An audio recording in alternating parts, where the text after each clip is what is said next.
One of the first examples that I saw was a really long memo with this style that we talk about as purple prose. It's like when people just use really flowery language that's elaborate and long. Kate Niederhoffer is a social psychologist and the vice president of Better Up Labs, which recently conducted a study about a new phenomenon in the workplace, AI Workslop. We ask people to share examples of Workslop that they've received. They'll tell us like there's this weirdness, there's something off about this. I'm feeling so confused and unsure what the content is really about. But then it's like, I don't know what to do about this. I don't know if I should just redo it myself, start from scratch, tell the person, ask the person. Sometimes there's a power dynamic that makes it really complicated to even engage. And so it leaves people sort of paralyzed. It's like, I don't know what this is, what it means, or what to do about it, and I still have to do the work. What Kate's study found is that contrary to what AI companies have been promising, AI is creating more work for people. We're having to spend time reading emails written by ChatGPT, watching automatically generated PowerPoint presentations, and dealing with computer code that looks okay, but doesn't actually run properly. Meanwhile, Mark Zuckerberg is telling his workers to use AI to work 5 times faster. And a bunch of companies are still laying off employees under the assumption that they can save money by just using AI to do that work. What we're doing is slashing the human and eliminating that whole productivity potential. I think it's backfiring because you're having a well-being tax on the people who stay, who have lost their peers, who are taking on all of this work. It's just a compounding negative effect. This study went kind of viral and made some headlines. But if you just read the headlines, it can seem like the results prove that AI shouldn't be used in the workplace at all. But that wasn't the point of the study. BetterUp's main thing is that they give advice to companies, or more specifically, to the people who run the companies. Usually that advice isn't just given out for free in public. Companies pay money for this insight, ostensibly so they can go make more money. So my interview with Kate was an opportunity to see what kind of conversations are actually happening behind the scenes at workplaces that are experimenting with AI, the kind of conversations that might also be happening where you work. This is Kill Switch. I'm Dexter Thomas. How would you define Workslop? So Workslop is AI-generated text that looks like it completes a task, but upon further inspection, reveals that it lacks effort, context, and all the cognitive effort that is really necessary to complete a task. So, in other words, it's when you get sent an email or a presentation that's very clearly written by ChatGPT, when there's a bunch of M dashes and bullet points, flowery language, phrases like delve into, the stuff that at first glance kind of looks like a well thought out piece of work. But if you keep reading, it's obviously robotic. We see a lot of examples of emails, reports, code, a lot of like vibe coded code, even apps. So people talked about the creation of prototypes, for example, that are based on prompts. And so they're sort of brittle experiences that don't really have substance underneath them. Where did this phrase Workslop come from? So my colleague, Jeff Hancock at the Stanford Social Media Lab, and we had been studying the ways that managers make decisions about delegating tasks to humans versus AI. And we knew about AI slop, that already existed. And so we were thinking about but what is it in the workplace and why is it so different? And so Jeff came up with that first definition of AI generated content that fulfills the appearance of completing the task, but it doesn't actually have this substantive cognitive work or the decision making that a task really requires. Yeah. And so we went out with this definition, we started to study it. Kate and her team worked with Stanford Social Media Lab to study this. They surveyed over 1,000 workers across fields from finance to medicine to government. We start by kind of funneling them into it by saying we have some questions about your experience with AI at work. We explain what AI is, so we're all on the same page. And then we ask them, how often do you use AI at work? And we ask if people in their company have required them to use AI. As you know, many people are mandated to use AI, so we want to get a sense of what their policy is. And then we start asking questions about how often they send or share work with colleagues that uses AI to help produce it. And then we say, how much of the AI generated work that you send to colleagues do you think is actually unhelpful, low effort, or low quality? And Yeah. people readily admit to that. And Hmm. then we say, well, how much of the AI generated work that you send to colleagues do you think is helpful and high quality? So, we have to make sure that we're not being biased. And then we say, our most important question to give us the prevalence is, in your job, have you received work content in the last month that you believe is AI generated, that looks like it completes a task at work, but is actually unhelpful, low quality, or seems like the sender didn't put in enough effort? How many people answer yes to that question? 40%. 40% in the last month. That's a really high number. I can only imagine that's going to go up. Yeah, I agree. It's something that we're really interested in tracking. We also wanted to know how frequently people experience it. So if you think that that's the prevalence, that 40% of people have experienced it, then how much of the work that they receive do they think fits this description? And it's about 15%. So Hmm. 15% of the work that you receive is AI generated work that looks like it completes the task, but really doesn't. Okay, so this sounds a little annoying, but aside from the mild annoyance or the deep annoyance somebody might feel from getting an email that pretty clearly is written by ChatGPT or seeing a presentation that was written by ChatGPT, what else are the effects we should think about here? Yeah, so it's a lot of time wasted. That's the Mhm. first thing. It has an emotional impact that's pretty strongly negative. Emotions like being annoyed, frustrated, even confused. Mhm. And then I think the most insidious impact of all is this interpersonal judgment and evaluation, that you think that the person who sent you the work slop is less capable, less creative, less trustworthy. It's like you're immediately casting judgment on your ability to work with this person over time and to collaborate effectively. And that's so important. That's the most important thing in the workplace, is that we believe that our colleagues are competent, capable people with shared goals that we can align with and do our best work. So the respondents to your study are telling you this, that when they get work slot from somebody, they don't trust that person anymore. They trust them less. Yeah. So I've gotten pitches asking me to cover things. So it's, hey, Dexter, I've seen that you covered X. Here is this thing that I do, or here is this thing that my client does. And it was always in the same format. It's like a 3-paragraph format. And it would be a brief sentence telling me how cool I am, and then a couple of paragraphs telling me what their client's product or project was, and the third paragraph telling me why it's so interesting and giving me suggestions for how I could cover it.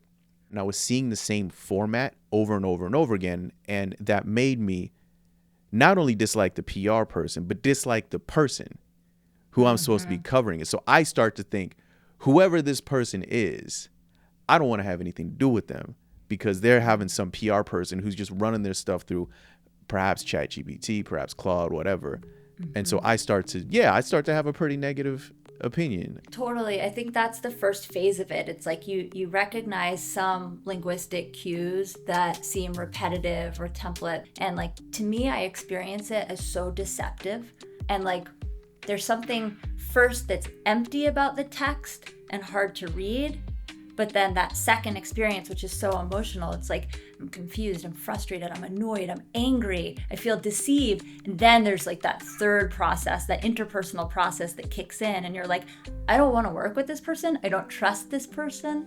I don't like this person in your case. And Mm-hmm. that's when we saw those results in our study. That's when I was like, oh God, like we're in for something bad here. The feeling of anger or frustration that you get when someone dumps a bunch of AI generated slop on your desk, this is what Kate would call the emotional tax of Workslop. About half the people surveyed said that when they received Workslop from a colleague, their opinion of that colleague changed. On an interpersonal level, this is obviously a bad thing, but this is also the sort of thing that a company would want to avoid because it translates into less money for the company. People are spending just under 2 hours on each incident of Workslop. And so Wow. if you think about, the 40% of people who have experienced it, the rate with which they experience it, it can cost up to $9 million for an organization. So it's a very, very costly phenomenon right now, in addition to the cost of using these tools. The MIT Media Lab recently reported that despite $30 to $40 billion being invested into generative AI, 95% of organizations are getting zero return on that investment. And on top of that, Kate's study suggests that it's actually even worse. A lot of businesses are losing money to Workslop. So, two questions. Why is Workslop happening? And whose fault is it? The second one, you might think you know. The first one, that answer is a little deeper. So, is there an age demographic that's more likely to be getting or receiving Workslop? I don't have a demographic breakdown right now. It's something that we're working on. We know from our previous research that older people trust AI more, and we know that trust in AI, especially when it's sort of blind trust, can lead to this over reliance and can produce more work slop. So, that right there is really interesting because the tendency with any kind of new technology, we've expected for young people to be the early adopters. And then I think societally, we start to blame young people for all of the ills that new technology brings. But what you're saying about trust in AI is really interesting. So I think there is something really interesting happening with age here. Agency, understanding how to use the tools in a discerning way, knowing when to use them, how to use them, that's a really good positive predictor of not producing work slop. And so it's really possible that maybe a more tech native person would have higher agency and be less likely to over rely on the tools. There's this really interesting distinction in the way that people use AI. We call it the pilot mindset. So people who are high agency, high optimism in the way that they use AI. And we see that pilots are not producing as much work slop as the inverse, which is passengers. So passengers are low agency, low optimism. They're either not using AI at all still, or they're using it to create a whole bunch of work slop. So this is something that people are telling you because you also asked, not only have you received work slop, but you're asking people fairly directly, are you generating AI work that maybe is unhelpful and just passing it off like it's your own work? And people are saying yes to this. Yeah. What's incredible is that even with the self-report biases that exist, people are still admitting to producing, just under 20% of their work is work slop. And I am going to assume that, again, not everybody's going to admit it. So I'm going to assume that there are people who are doing this and they're just not willing to admit it. I completely agree. I will say that what we're starting to see is the biggest predictor of creating work slop is actually being kind of burnt out. So people say that the reason why they're generating it themselves as authors of work slop is because these tasks that they're using AI to do are one of many things that they're responsible for doing. So they have a really full plate. There have been layoffs in the past few years, and so people have increased span of control. They're having to do the work of multiple people, and that makes it really tempting to try to get a tool to do work on your behalf. Also, I don't know if this feels true for you, but a lot of what we hear from our members and organizations is that everything feels really urgent. And that's another predictor of producing work slop. It's just the pressure to perform right now is really high, and people are really depleted and haven't recovered from COVID. So it's all of those things combined, or just feeling like a sense that everything is important. It's really tempting when you have a very powerful tool to rely on it to help you out. It's just that people are doing that in a really blind way. I mean, I would go further than saying it's tempting. I would say it's the logical decision. right? If you are at a job that you're watching people getting laid off, you think you might be next, and you're doing multiple people's job, and you're not getting paid anymore, why not use AI to get some of that stuff off of your plate? What we're talking about here is we're talking about fundamentally, I think, an empathy thing, which is Workslop maybe just a sign that, yo, this person's overworked. That's what I should think. But my immediate knee-jerk reaction might be, this person's lazy, they're a bad person, they don't respect me, right? True. And how do you even get around that? It's such a compassionate reframe on the situation. And maybe you just came up with a new intervention. We could try to do an experiment on that of just, when people, they're about to start judging people, that maybe we could just introduce the idea that people are producing work slop because they're overworked, because everything feels urgent and important. And maybe just by telling people that, it can initiate a dialogue that's more about, hey, can I help you approach these tasks in a different way? Can I take something off of your plate? I love your optimism. My collaborator is Canadian. I can't help it. I mean, real, just real talk, because that is one of those things. I mean, it's like maybe the Workslop thing isn't necessarily a sign that everybody's using ChatGPT, or that ChatGPT is bad, or the Claude is bad. Maybe that's not really it. Maybe it's more of a deeper fundamental societal thing, which is that, yo, people are overworked. I think that's exactly right. Like, that has been the focus of our research for the last year, is about this crisis that we're in. We've seen this over the past 10 years in our data, that people are decreasing in the amount of resilience and agility and these foundations of well-being they have. We're at an all-time low. So people really lack motivation, optimism, agency, and we're just hungry for compassion. And we just need someone to refuel us so that we can be motivated and feel like we matter and our work matters again. Basically, the conditions that are causing the problem here, it sounds like we are going to continue to create those conditions. The product is the output, which is the product, which is the output. This sounds like a spiral to me. A vicious cycle. I think there's a way out. We are thinking a lot about what type of interventions are possible to prevent work slop. And there are a few things that are possible. We'll get into that after the break. So Sam Altman said, I believe, paraphrasing him, that this year we may see AI basically, quote unquote, join the workforce. You've studied how actual employees feel about basically AI kind of joining the workforce. Where are we in terms of that right now?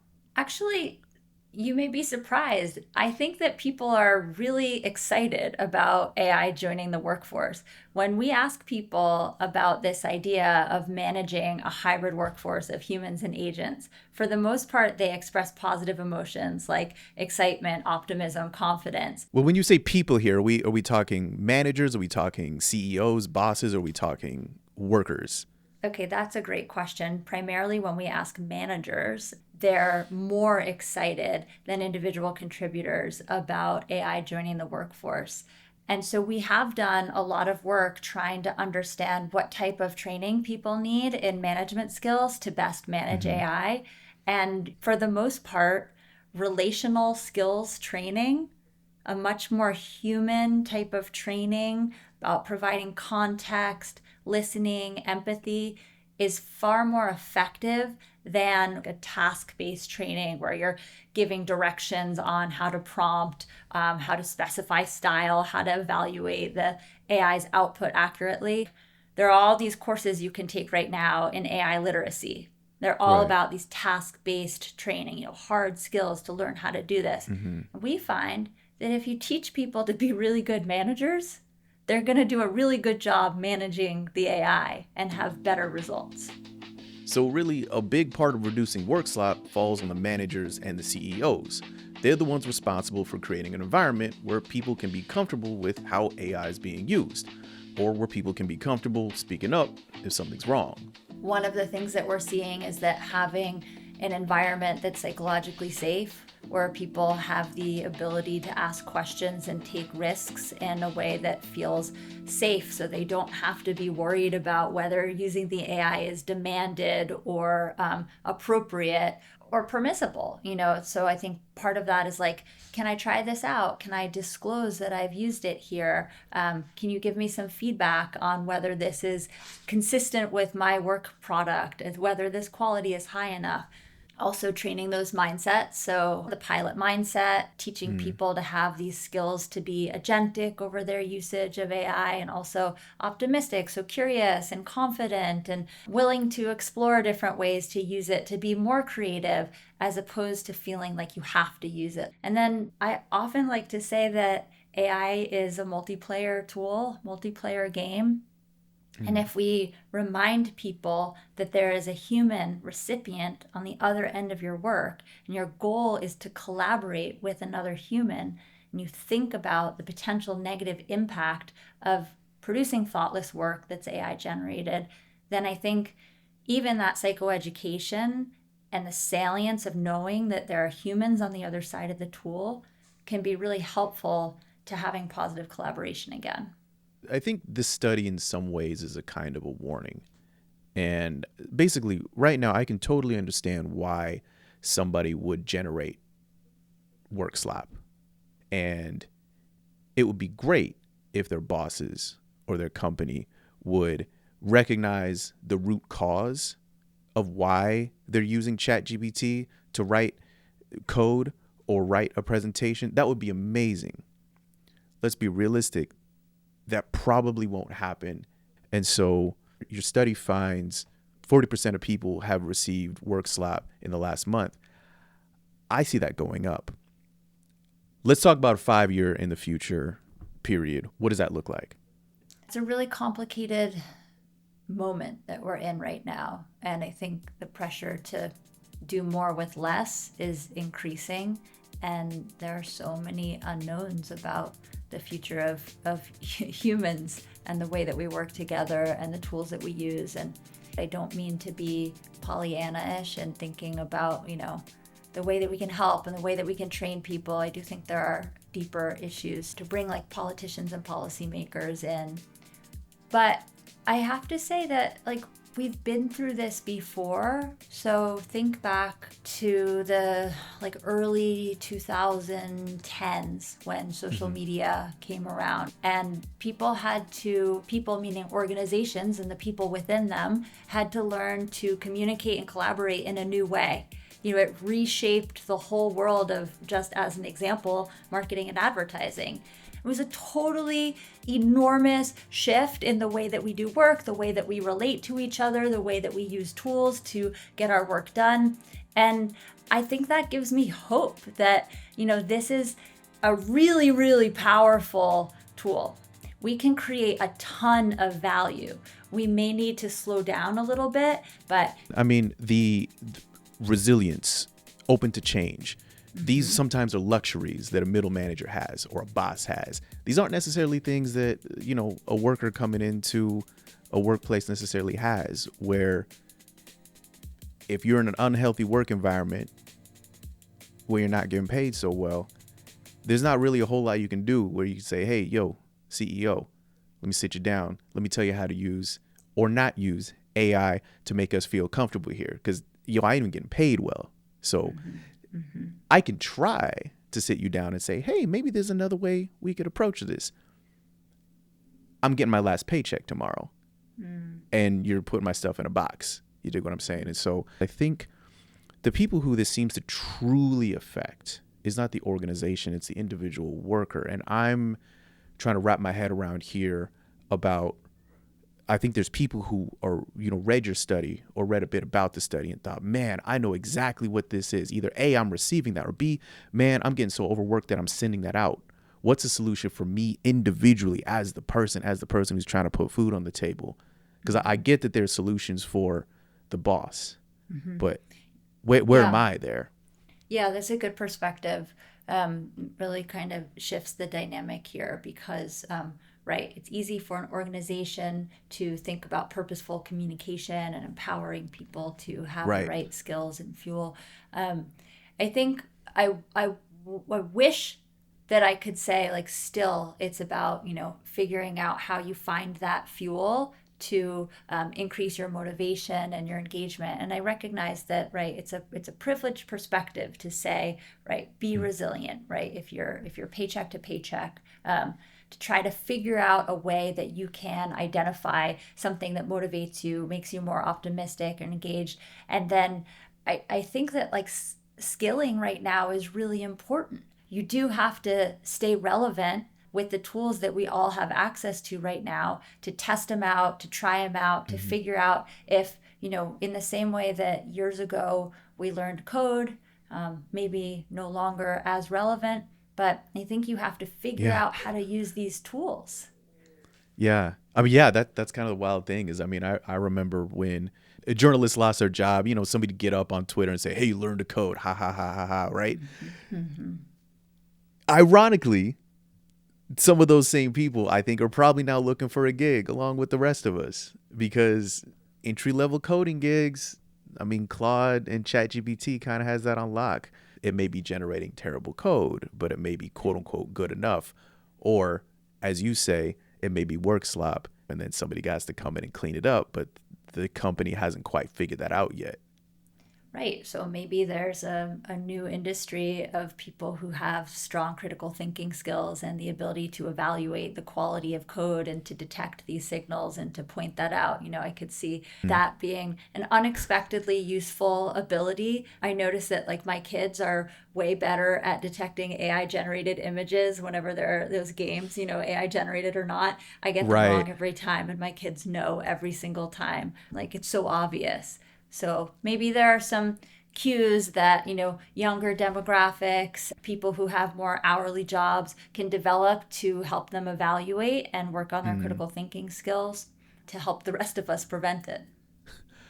I mean, I'm starting to wonder if maybe the one prediction that we could make is that there might be some kind of new category of job, basically Workslop manager, like somebody who can catch the Workslop and say, I know what that is. Workslop Let me fix janitor. that. Workslop janitor. You got to be kidding me, man. You're right.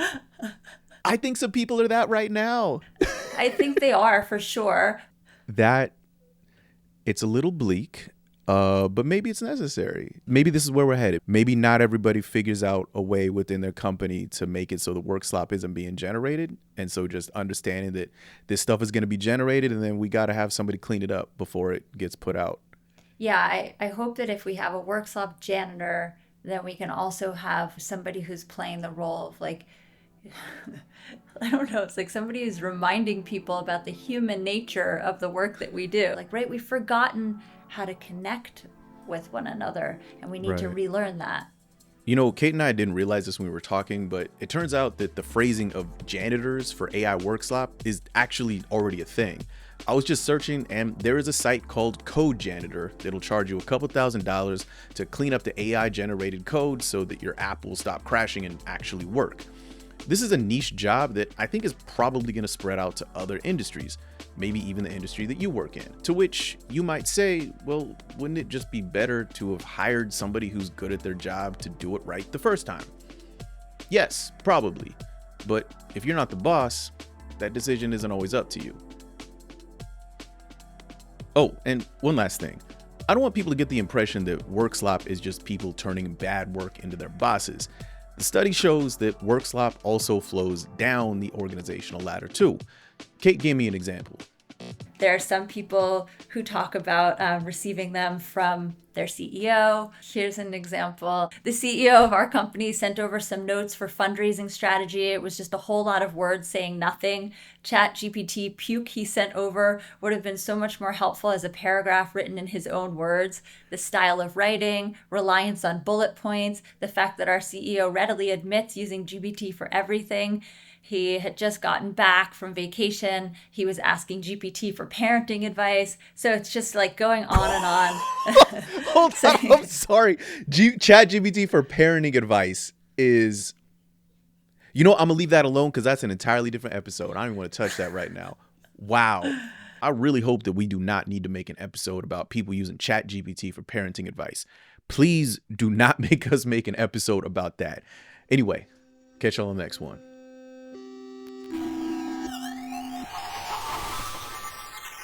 Goodbye. Thank you so much for checking out another episode of the video version of Kill Switch. I say the video version because Kill Switch is a podcast, which means you can also find Kill Switch wherever you listen to your podcasts. The audio version has a whole different audio mix. It's a different experience. And it also comes out earlier than the video version, so you can hear it before it ever hits YouTube. And you can find the link for that in the description.